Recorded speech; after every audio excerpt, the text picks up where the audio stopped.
One of the strangest things about being human is that we automatically trust our own minds. Not sometimes, constantly. Every conclusion you've ever reached about life, reality, morality, purpose, love, suffering, all of it came through your own thinking, including the conclusion that your thinking can be trusted in the first place. And most people never really stop to question that. We just keep building on top of it. And I think that's where something interesting starts to happen. Because we live in a culture that treats science and logic like the strongest possible foundations a person can stand on. And to be clear, I understand why. Science works, medicine works, technology works. We've cured diseases that used to wipe out entire populations. We've mapped the human genome. We've sent people into space. Human beings have figured out extraordinary things about the physical world. That's real. That matters. But somewhere along the way, I think a lot of people quietly started assuming that because science explains how things works, it also explains what things mean. And those are not the same question. Science can explain what happens chemically in your brain when you fall in love. It can explain attachment, attraction, dopamine, oxytocin, evolutionary reasons for pair bonding. It can tell you why humans are wired to connect emotionally, but it can't tell you whether love actually means something. It can't tell you whether the person sitting in front of you has a value beyond being biologically useful to you. It can't tell you whether beauty is real or just a survival mechanism. It can't tell you why betrayal feels genuinely wrong instead of just socially inconvenient.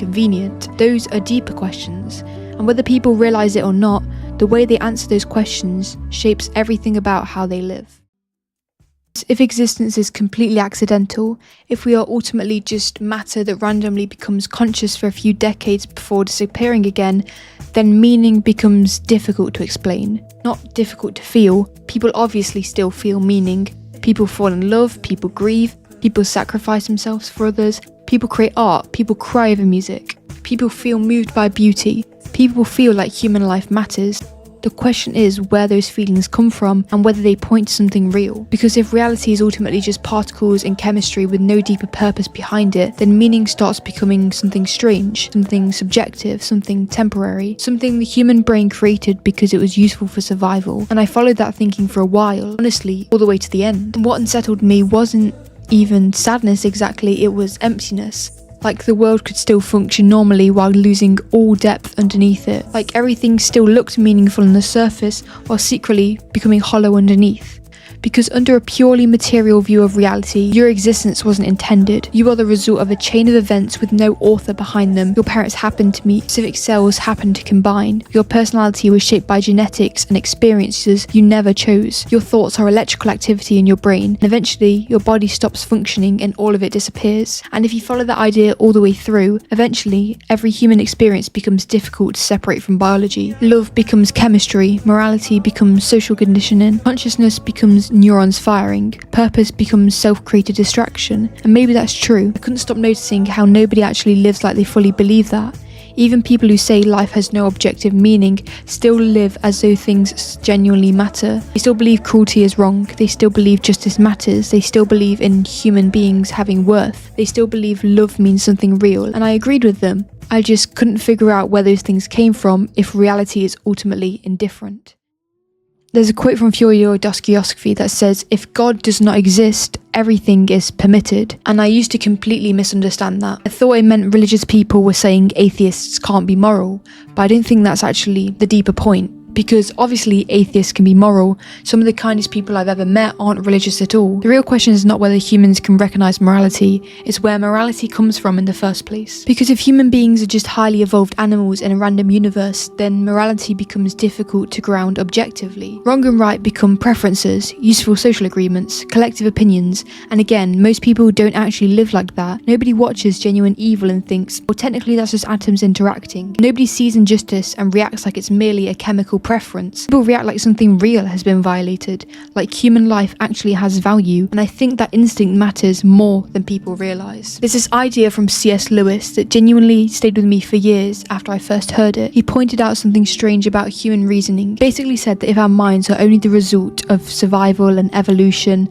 then why do we trust them so completely when they start making claims about the truth itself? Because evolution doesn't necessarily reward truth, it rewards survival. A brain does not need to perfectly understand reality in order to keep you alive. It just needs to help you survive long enough to reproduce. And those are very different things. Something can be useful without being true. The same mind I was using to dismiss religion was also the only thing I had to decide anything was true in the first place. And Lewis wasn't saying, therefore, Christianity is automatically proven. That's not the point. He was pointing out a genuine tension. Because if human thought is ultimately just chemistry shaped entirely by survival, eventually you also reduce the trustworthiness of reasoning you're using to arrive at that conclusion. And I think most people would never sit with that properly because modern culture treats materialism like the obvious default position rather than a worldview with assumptions of its own. It does have assumptions. Every worldview does.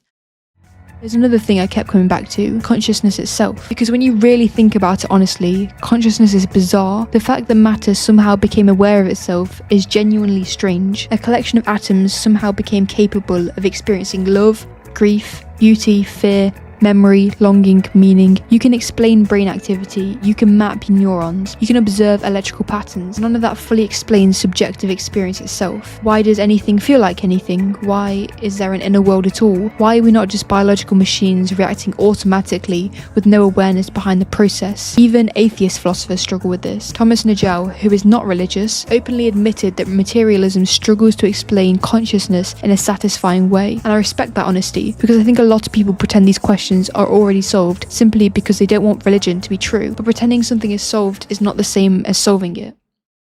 And eventually I started realizing something else. Everyone has faith, not just religious people. Everybody places trust in things they cannot completely prove. Some people place their faith in science alone. Some people place their faith in politics. Some people place their faith in money or status or success. Some people place their faith in themselves. But everybody trusts something beyond what they can fully verify, because eventually every worldview reaches an edge, and at some point you hit questions that cannot be answered with complete certainty. Why does consciousness exist? Why does anything exist at all? Why does beauty move us? Why does suffering matter? Why do humans naturally search for meaning? Why do we feel like love is more than chemistry even when we can explain parts of it chemically? At some point, you start to choose what you trust beyond that line. That doesn't make someone stupid, it makes them human. There's this speech from David Foster Wallace that I think about. He says, everybody worships. The only choice we get is what to worship. And I think modern culture proves that every single day. Because when people abandon religion, they rarely stop searching for ultimate meaning. They just move it somewhere else. People turn politics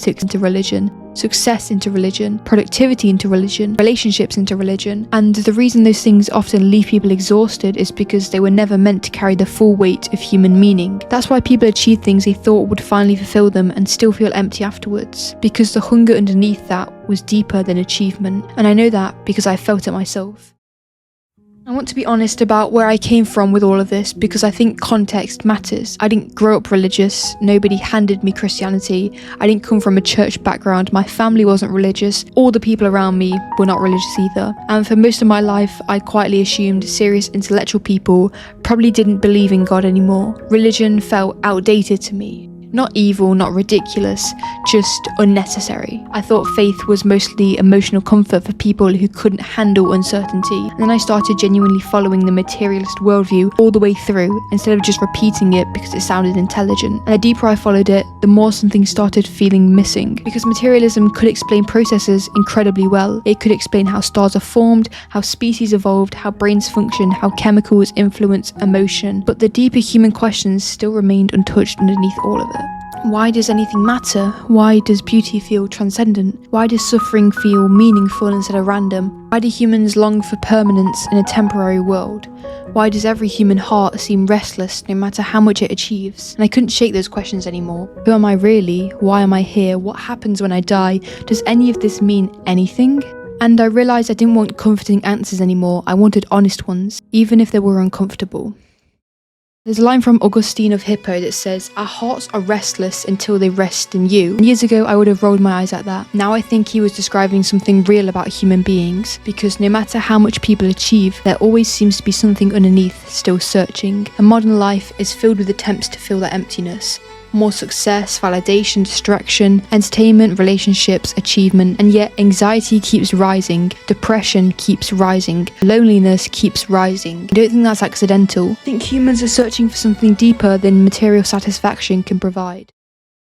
And slowly, without really expecting it, my view of Christianity started to change, because I stopped seeing it as religious people versus intelligent people, and started seeing it as a serious attempt to answer the deepest human questions about meaning, suffering, morality, purpose, love. And then I realized something else too. Christianity actually made sense of human nature in a way nothing else had for me. The idea that humans are created for meaning but separated from it, that we long for a goodness while constantly failing to live up to it, that people are capable of incredible beauty and terrible evil at the same time. That felt true, not intellectually, experientially, because every person knows what it's like to feel divided within themselves, to want one thing and do another, to know what's right and still fail, to search for meaning and still sabotage themselves. Christianity didn't ignore that tension, it explained it. And eventually, I became Christian. Not because someone manipulated me into it, not because I stopped thinking, not because I suddenly gained perfect certainty. Honestly, certainty is something I trust less than I used to, because I think people who pretend that they have absolutely no doubts about existence are usually oversimplifying something unbelievably deep. But what changed for me was this. Christianity stopped feeling like wishful thinking and started feeling like the worldview that best explained reality as I had experienced it, not just logically, humanly. And there's a piece I found in that which genuinely is difficult to explain properly. Not happiness all the time, not the absence of struggle, not just suddenly understanding everything, just peace. Like the constant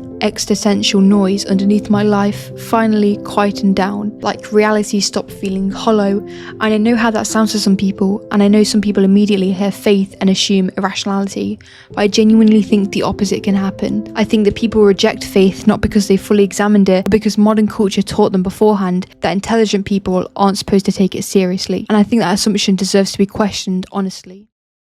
Because here's what I've learned. Every worldview asks you to trust something. The atheist trusts that meaning can emerge from meaningless. The materialist trusts that consciousness can fully come from unconscious matter. The religious person trusts there is something beyond the material world. Nobody escapes faith entirely. The question is simply what your faith is placed in, and whether your worldview can actually hold the weight of real human life when suffering arrives. Because eventually suffering comes for everyone, and those moments strip away shallow beliefs very quickly. And that's why I think meaning matters so much. Viktor Frankl survived a concentration camp and wrote that people can endure almost any how if they have a why. And I think he was right. Human beings need meaning as deeply as they need food or shelter. Without it, something inside us starts collapsing. So no, I'm not trying to force anyone into religion. That's not what this is. I'm not trying to win a debate. I'm not trying to sound smarter than anyone. And I definitely don't think Christians have every answer. I do think people should question the assumption that atheism is automatically the rational position, while faith is what remains when thinking fails. Because I don't think that's honest. I think every worldview has assumptions underneath it that cannot fully prove themselves. And I think that most people inherit their worldview from culture without ever examining it properly, the same way people used to inherit religion automatically. So if you're going to build your entire understanding of reality on a certain worldview, if you're going to decide what human life is, what meaning is, whether love matters, whether morality is real, whether consciousness points beyond biology, I think you owe it to yourself to genuinely question it first. Not emotionally, honestly. Follow the logic all the way through. See where it leads. See where it breaks. See what it explains well. See what it struggles to explain. If you find yourself standing at the edge of reason with questions science alone cannot answer, don't immediately dismiss that discomfort. Sit with it. Because maybe the deepest question exists for a reason. And maybe the most intellectually honest thing a person can do is not assume the answer beforehand. Maybe it's being willing to genuinely search for it, even if where it leads surprises you.